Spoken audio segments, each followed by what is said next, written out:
Think back to the days when Tesla was the prized jewel of the American automotive industry. Electric cars were no longer a futuristic dream.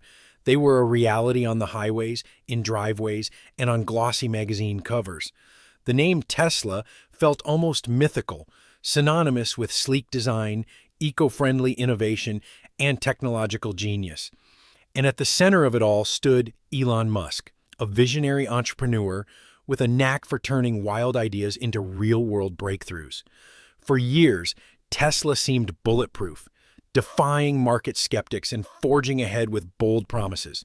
Self-driving fleets, expansive charging networks, and a future free from the grip of fossil fuels.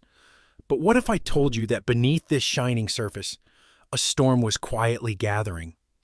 Trade tensions were simmering, alliances were fracturing, and the very supply chains that powered Tesla's electric dreams were about to snap under the weight of global politics.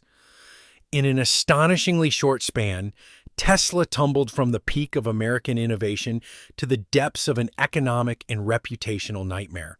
Trapped between clashing world powers and fueled by leadership decisions that backfired catastrophically, the once invincible company found itself facing mass boycotts, crumbling stock prices, and a global revolt.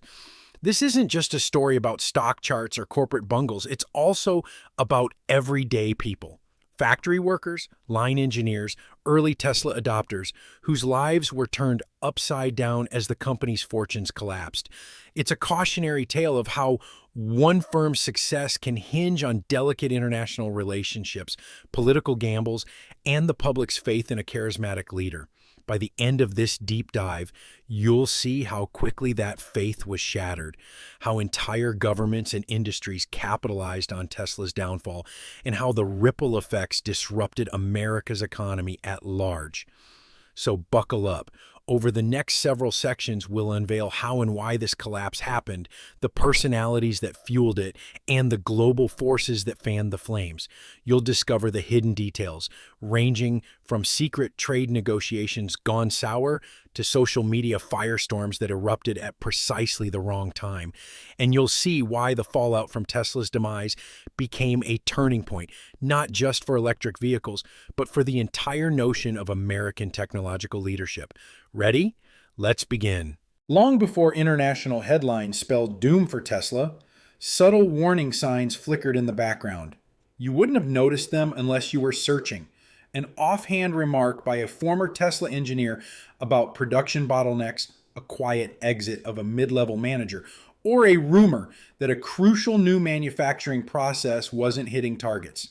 These small signals rarely made the front page, overshadowed by Elon Musk's legendary ability to dazzle investors and lure top engineering talent.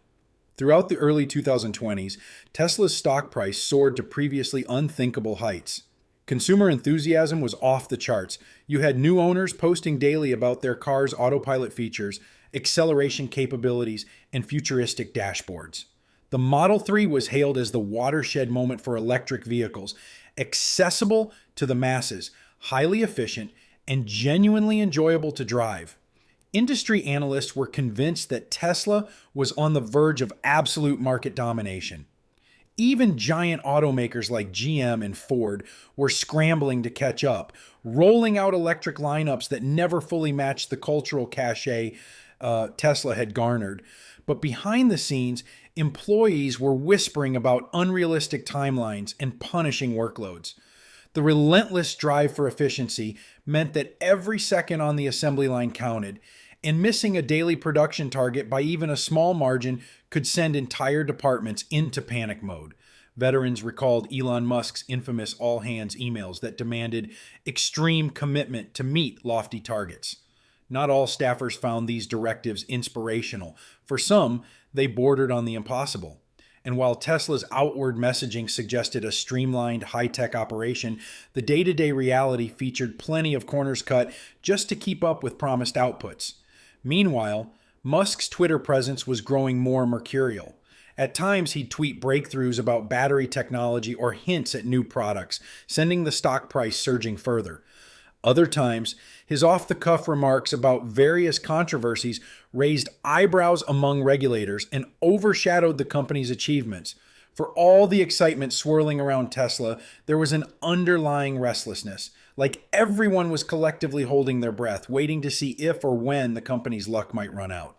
What no one foresaw was how quickly that moment would come, or how severely the entire global market would respond.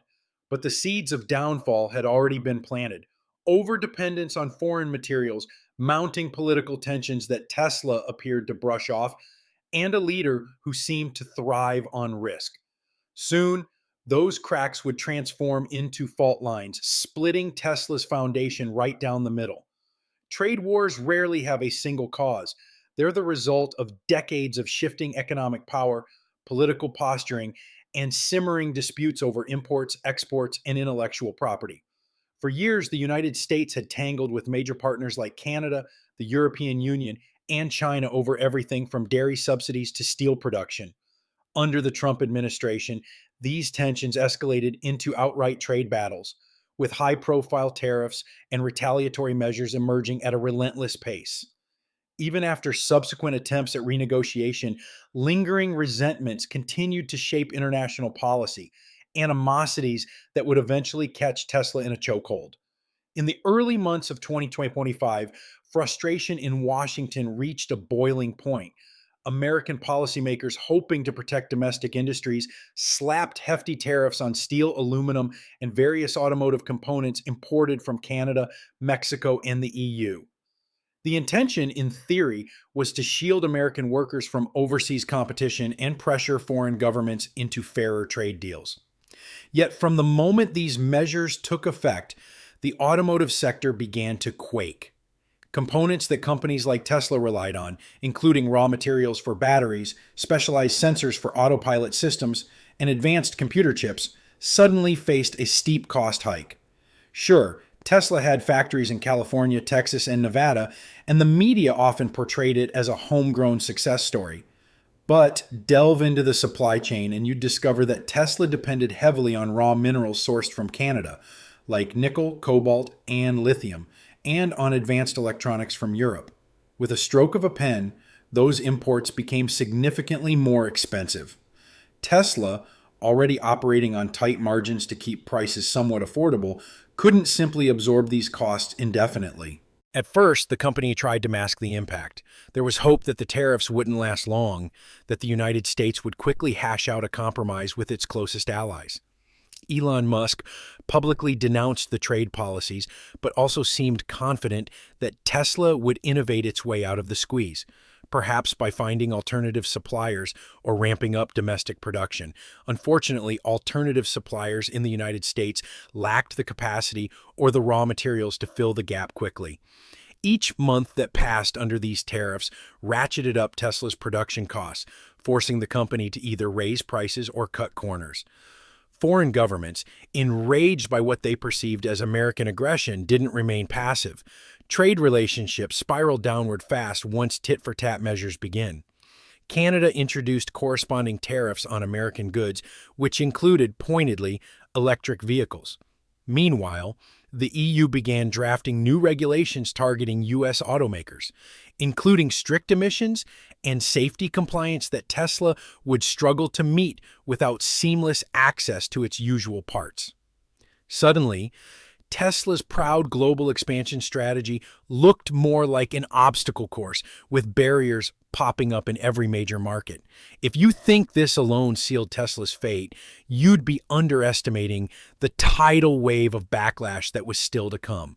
From the vantage point of many European leaders, Tesla wasn't just another automaker. It was the emblem of a U.S. tech wave that threatened to overshadow Europe's own storied automotive industry. While Tesla's arrival in Europe had initially been celebrated, early adopters were enthusiastic. Charging stations sprouted in major cities. Resentment simmered among domestic car manufacturers. For years, Volkswagen, Renault, Peugeot, and newer EV brands in the EU had battled to match Tesla's technological lead. They didn't relish the idea of playing second fiddle to a Silicon Valley upstart, especially one tied, in their eyes, to America's increasingly adversarial trade policies. So when the US government tightened tariffs on European automotive exports and threatened additional sanctions, the EU found itself with a golden opportunity.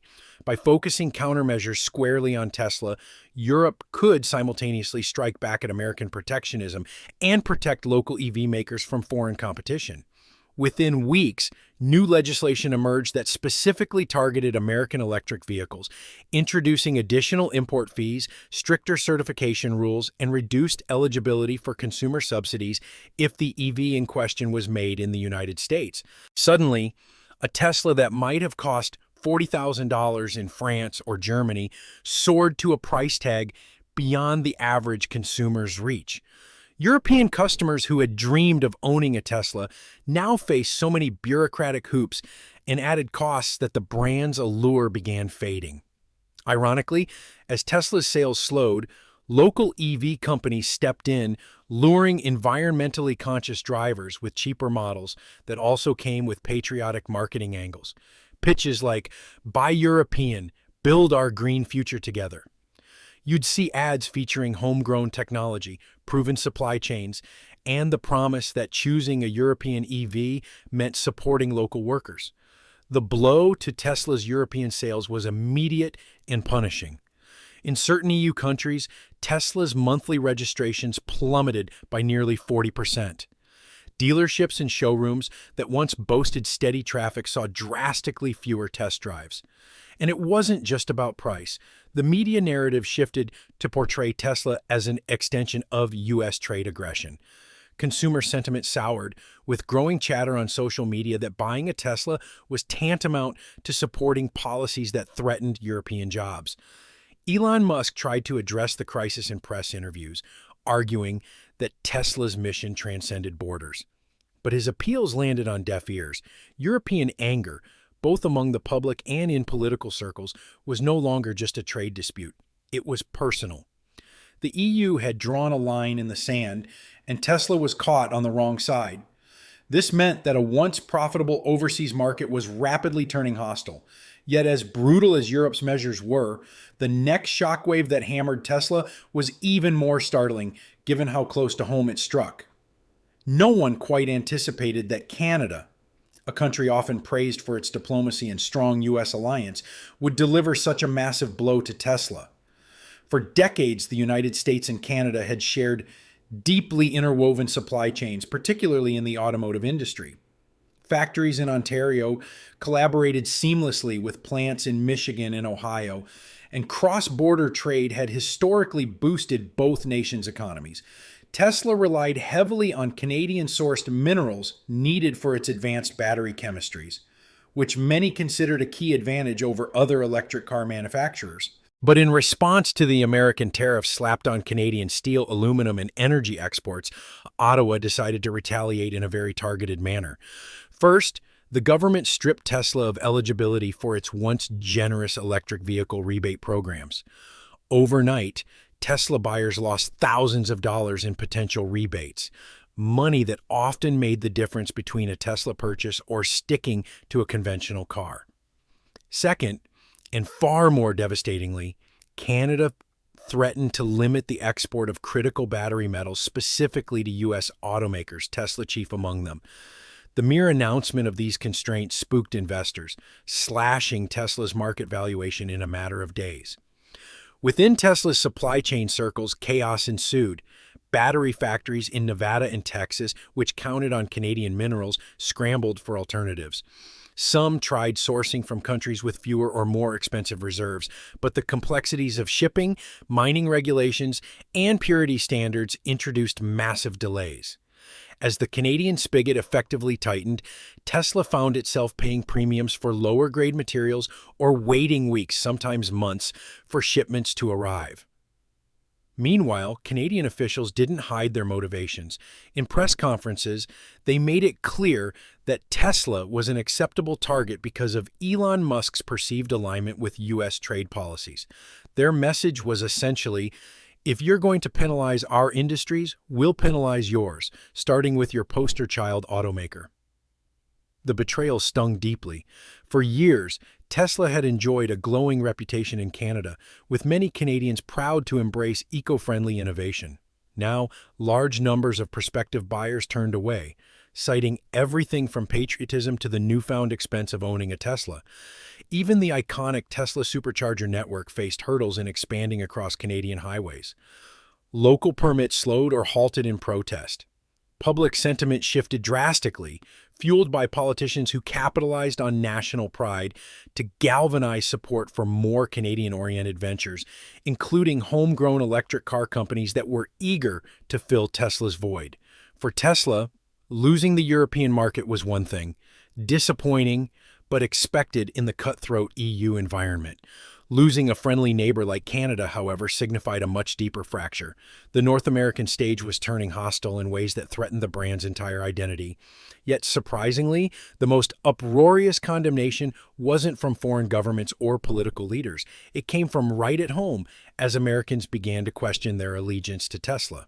At the height of Tesla's popularity, you couldn't scroll through social media without seeing photos of brand new Model 3s or videos of Tesla owners praising their car's speed and autopilot features. But when the trade wars heated up and Tesla's leadership found itself openly engaging in political arguments, the public mood started shifting. What began as a trickle of dissatisfaction soon burst into an outright revolt. Some progressive-leaning Tesla fans felt betrayed by Musk's apparent coziness with an administration they believed was harming global cooperation on climate policy. Meanwhile, more conservative-leaning buyers began viewing Tesla as an overpriced, elitist brand disconnected from everyday American struggles, especially when rising sticker prices made the vehicles financially out of reach. From both sides, social media became rife with hashtags urging boycotts. Some Tesla owners posted dramatic videos of themselves returning their vehicles or, in extreme cases, vandalizing them to make a statement about corporate greed and betrayal. Dealership protests sprang up, notably in states like Ohio, Michigan, and Pennsylvania, regions that had long been the backbone of American automobile manufacturing. Union activists picketed Tesla showrooms, handing out flyers describing how they believed the company's reliance on foreign parts and materials ultimately undermined U.S. jobs. In some of the most viral moments, Tesla owners filmed themselves smashing their cars' windshields or scrawling protest slogans on their Model S hoods. These shocking displays drew massive attention online, fueling the perception that Tesla had lost its core support. Elon Musk's public comments did little to quell the fury. He often took a combative stance on Twitter, criticizing protesters for lacking vision or mocking the very idea that rising prices were an issue. Instead of empathizing with families priced out of the EV market, Musk doubled down on claims that Tesla's technology was worth every penny. His tone struck many as dismissive. Even brand loyalists found themselves questioning whether Tesla's mission truly aligned with the everyday consumer. The heart of the problem was that Tesla, once perceived as a revolutionary, youth-driven brand with a hopeful message for the planet, was now tangled up in political quagmires and accusations of profiteering. What made matters worse was the mounting pressure from within Tesla's own ranks. Employees who once idolized Musk began to crack under the weight of mandatory overtime and diminishing stock option values. The friction between the workforce and the company's leadership would soon escalate, proving that while public sentiment was a volatile threat, internal dissent might be even more fatal. Few modern workplaces had as much mystique as Tesla's gigafactories. These sprawling facilities in Nevada and Texas symbolized the future, vast assembly lines churning out electric motors, advanced batteries, and cutting-edge software. At one point, thousands of dedicated engineers and production workers saw themselves as part of a grand experiment to save the planet through electrification. The culture was intense but thrilling, with many employees happily putting in 60 or 70-hour weeks because they believed they were building something monumental. But the romance of that mission wavered under the strains of the ongoing trade war and Musk's public controversies. When Canada clamped down on minerals, for instance, gigafactory managers scrambled to meet production quotas with a fraction of the usual resources. Delays forced engineers to redesign battery configurations on the fly, leading to confusion and longer hours on the production floor. As costs rose, Tesla's upper management froze wage increases and introduced mandatory overtime to compensate. Instead of feeling like heroes changing the world, many employees felt exploited. The stock option dreams that had once enticed so many skilled workers began to crumble. Tesla's share price had soared to astronomical heights, but as the global controversies heated up, the stock took a nosedive. Workers who had pinned retirement hopes on these options watched in dismay as their potential windfall evaporated. Inside the break rooms, you'd hear hushed conversations about whether to leave the company, with some longtime staffers openly saying they felt burnt out and unappreciated. Grievances started piling up. Missed meal breaks, insufficient hazard pay, and a lack of clarity on job security. At the same time, new hires struggled with the demanding pace and the shifting production goals. No one seemed certain which models would be prioritized or how the supply chain fiasco would affect daily output. Tensions boiled over in a walkout at the Texas Gigafactory where a group of workers demanded immediate changes to scheduling policies. Management's response was tepid at best, mostly urging employees to stick with us through these difficult times. Quietly, union activists recognized an opening. Tesla, famously anti-union, had always managed to keep organizing efforts at bay. But with morale at rock bottom, labor representatives found more sympathetic ears among the disenfranchised workforce. Online forums dedicated to Tesla employment issues swelled with complaints, and many pointed directly at Elon Musk's leadership style. Some engineers argued that Tesla might have weathered the tariffs better if Musk had spent less energy on social media feuds and more on forging stable international relationships. All of these mounting frustrations painted a grim picture. A workforce that once saw Musk as an inspiring figure was now viewing him as a liability. One of the most fascinating aspects of Tesla's rise was the cult of personality around Elon Musk. He wasn't just a CEO, he was a celebrity who graced talk shows, inspired Hollywood cameos, and amassed millions of social media followers.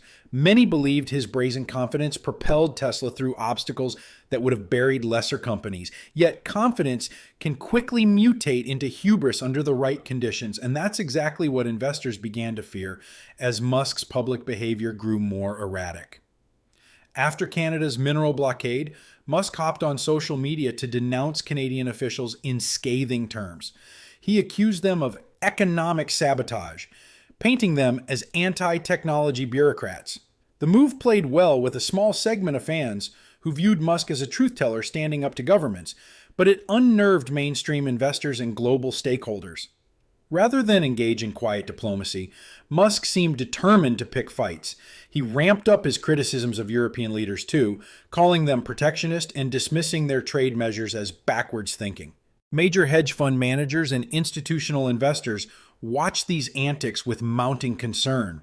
They had weathered Musk's off-the-cuff tweets before, such as claims he had funding secured for massive deals or jokes about taking Tesla private. But this was different. The company stood on the brink of a major supply chain collapse, and the CEO's combative approach was burning bridges faster than Tesla could repair them.